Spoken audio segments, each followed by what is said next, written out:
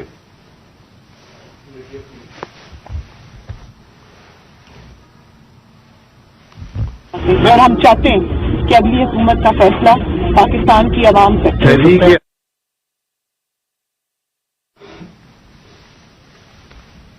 مجھے بتانے کا واپس کہ نہیں ہے، کوئی ڈیل کر کے اقتدار نہیں چاہتے پاکستان میں.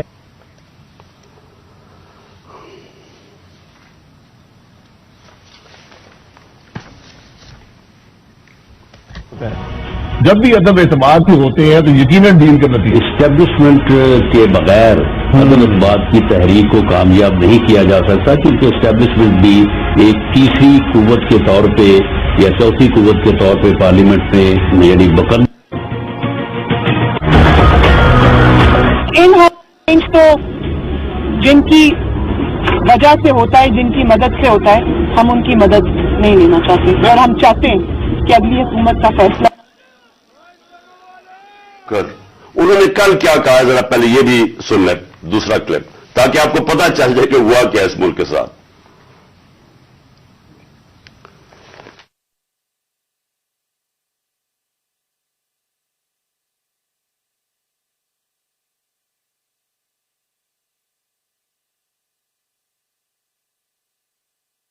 آپ کو بھی پتا ہے، مجھے بھی پتا ہے کہ باپ کی حمایت وہ کسی بھی اگر طرف ٹلٹ کرتے ہیں وہ اپنے سیاسی فیصلے کرنے میں آزاد. کیا ایم کیو ایم اس کی حمایت ہمیں مل سکتی تھی؟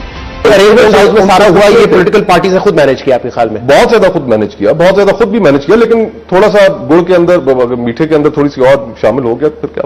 پھر اس کے بعد جو سیاسی مخالفین کے اوپر تشدد آج کل کے دور میں جو ہو رہا ہے اس میں ہم ماؤتھ پیس بنے ہوئے ہیں.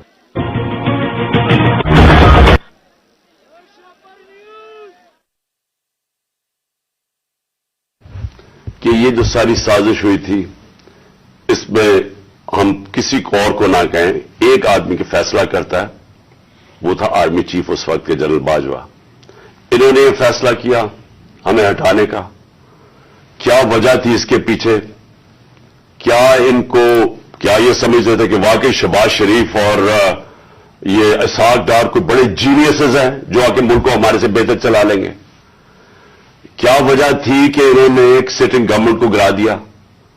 ہمارے لوگوں کو آ کے وہ جس طرح ابھی مصطفیٰ کوکر نے بتایا کہ بیپ کے ممبرز اور ایم کیو ایم کے ممبرز اور شہزان بگٹی سب کو پتا تھا کہ یہ تو جو جدھر حکم ملے گا ان کو اسٹیبلشمنٹ سے انہوں نے ادھر جانا ہے، تو ان کو ادھر جا کے بھیج دیا کہ جناب آپ جا کے ادھر چلے جائیں اور گورنمنٹ گر گئی.